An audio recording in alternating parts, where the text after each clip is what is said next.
सुप्रभात बच्चों। आज हम लोग पढ़ेंगे पाठ 3 सोने की फसल, जो एक कहानी है जिसके लेखक हैं रंजन कुमार शर्मा रंजन, है ना।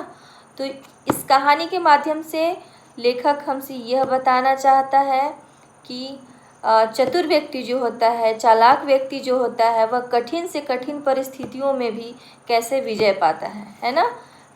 हार नहीं मानता, धैर्य से काम लेता है। तो कहानी के माध्यम से अब हम समझ लेते हैं फिर से। बच्चों, बहुत दिन पहले मिथिला नगरी में राजा चंद्रकेतु का शासन था। उनकी राज्ञी शीलमती एक धार्मिक एवं उदार महिला थी। उनके राज्य में चारों ओर सुख शांति विराजती थी। वे प्रजापालक एवं न्यायी राजा थे। प्रजा को अपनी संतान से बढ़कर मानते थे। प्रजा का हालचाल जानने के लिए वे अक्सर रात्रि के मध्य रात्रि में वेश बदलकर नगर में भ्रमण किया करते थे, जाया करते थे। एक रात को क्या हुआ कि जब वह अस्त्र और शस्त्र से लैस होकर, अस्त्र भी लिए थे और शस्त्र भी लिए थे, और उसी से एकदम लैस होकर के दो अंगरक्षकों के साथ नगर का भ्रमण कर रहे थे, तभी 3 चोर नगर सेठ हीरामल के मकान में चोरी की नियत से सेंध मार रहे थे। राजा ने जब तीनों चोरों को ललकारा तब वे भागने लगे, किंतु राजा के अंगरक्षकों ने उन्हें जाकर पकड़ लिया। तीनों चोरों को ले जाकर हवालात में उन्होंने बंद कर दिया। किसने बंद किया? राजा ने बंद कर दिया। क्योंकि राजा ने तीनों को चोरी करते हुए रंगों हाथे पकड़ा था, अतः उन्हें मृत्यु दंड की सजा मिलनी तय ही थी। दूसरे दिन क्या हुआ कि दरबार में तीनों चोरों को राजा के सामने प्रस्तुत किया गया, जिनका नाम था मंगल, अकलू और रामदत्त। मंगल, अकलू और रामदत्त, इन तीनों चोरों को राजा के सामने प्रस्तुत किया गया। राजा ने उनको फांसी की सजा सुना डाली। आने वाली पूर्णिमा को उन्हें सूली पर चढ़ाना था, फांसी पर।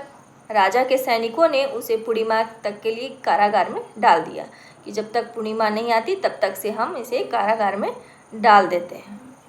रामदत्त, जो उम्र में मंगल एवं अकलू से छोटा था, बहुत ही तेज दिमाग वाला था, बहुत तेज बुद्धि वाला था, वो उनसे बोला, मरना तो है ही, किंतु मरने से पहले जीने के लिए कुछ न कुछ प्रयत्न तो जरूर करूँगा।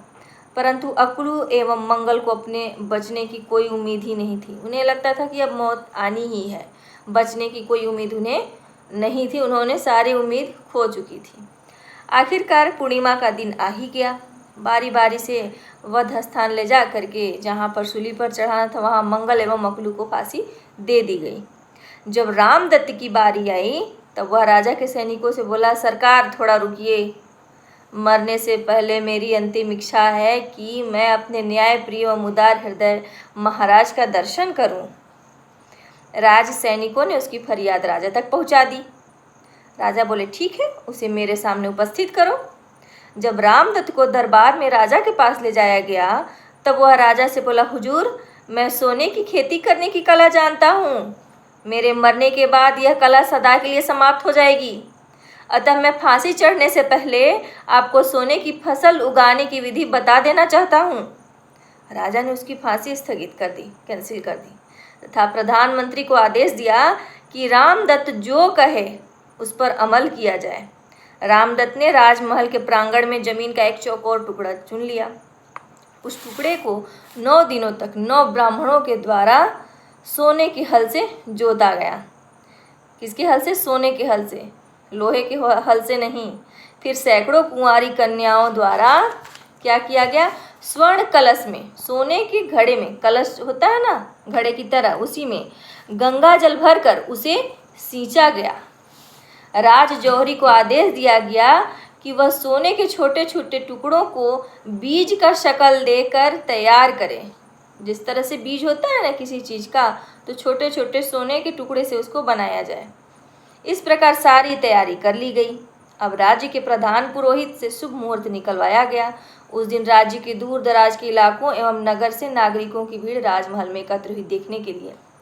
नियत समय पर राजा चंद्रकेतु अपने सेनापति, न्यायाधिकारी, धर्माधिकारी और मंत्रियों सामंतों के साथ उसी जगह पधारे। चोर रामदत्त तो इसी शुभ घड़ी का इंतजार कर रहा था, उसी की प्रतीक्षा में था वह। उसने राजा से निवेदन किया कि वे अब सोने की फसल की बुआई करें। साथ ही साथ उसने यह भी निवेदन किया कि अगर किसी ने जीवन में एक बार भी कुछ न चुराया हो तभी उसके द्वारा सोने की फसल उगेगी, अन्यथा सारा प्रयत्न कहाँ जाएगा, बेकार चला जाएगा। यह सुनते ही राजा चंद्रकेतु ने अपना बढ़ा हुआ हाथ रोक लिया कि अरे, बोले नहीं नहीं, बचपन में मैंने भी एक बार चोरी की है, चोरी से मैंने मिठाइयाँ खा ली थी। उन्होंने सेनापति चंद्रचूड़ जी से आग्रह किया कि वे फसल आकर बोएं, परंतु उन्होंने भी अपने विद्यार्थी जीवन में एक मित्र की पुस्तक चुराने की बात कह डाली। इसके बाद राजा ने क्रमशः धर्माधिकारी, प्रधानमंत्री, मंत्री, राज दरबारी से निवेदन किया, परंतु सभी मुकर गए, क्योंकि कोई भी ऐसा व्यक्ति नहीं था जिसने अपने जीवन काल में कुछ न चुराया हो। तब राजा ने भीड़ की ओर मुखातिब होकर आम प्रजा से पूछा कि कोई व्यक्ति ऐसा हो जो सामने आए जिसने चोरी न की हो, परंतु भीड़ में से भी कोई व्यक्ति बाहर नहीं आया। अब तो बड़ी विकट स्थिति उत्पन्न हो गई। यह बात सबके सामने प्रमाणित हो चुकी थी कि राजा से लेकर आम प्रजा तक सबके सब चोर हैं, कोई छोटा चोर तो कोई बड़ा चोर। अब चोर रामदत्त आगे आकर बोला, प्रजाजनों एवं सभासदों, आपके राजा चोर हैं। सेनापति, धर्माधिकारी, न्यायाधिकारी, मंत्रीगण और खुद आप लोग भी चोर हैं। तब चोरों की जमात का एक अदना सा सदस्य, यह गरीब रामदत्त ही फांसी पर क्यों चढ़े? मैंने नगर सेठ के घर में चोरी करने की कोशिश की, क्योंकि मेरा परिवार 3 दिनों से भूखा था। यदि मुझे कोई काम धंधा या रोजगार मिल गया होता तब मैं यह जघन्य कृत्य कभी न करता। क्यों करता? जब मेरे पास रोजगार रहता तो मेरे परिवार वाले भूखे नहीं मरते, तो मुझे यह करने की नौबत ही नहीं आती, है ना। चोर की बात सुनकर राजा एवं दरबारियों का सिर शर्म से झुक गया, सबकी बोलती बंद हो गई। राजा ने रामदत्त को मुक्त करने का आदेश दिया। व्यापार करने के लिए 100 स्वर्ण सोने की मुद्राएं भी भेंट की। कुछ ही दिनों में रामदत्त मिथिला नगरी का एक संभ्रांत व्यापारी बनकर सुखपूर्वक जीवन व्यतीत करने लगा। तो बच्चों, जैसा कि मैंने अभी बोला था ना कि चतुर व्यक्ति जो होता है वह कठिन से कठिन परिस्थितियों में भी विजय प्राप्त कर लेता, वह हार नहीं मानता, वह अंत समय तक प्रयास करता है। तो हमें भी हमेशा चतुराई से और साहस से काम लेना चाहिए, है ना। धन्यवाद।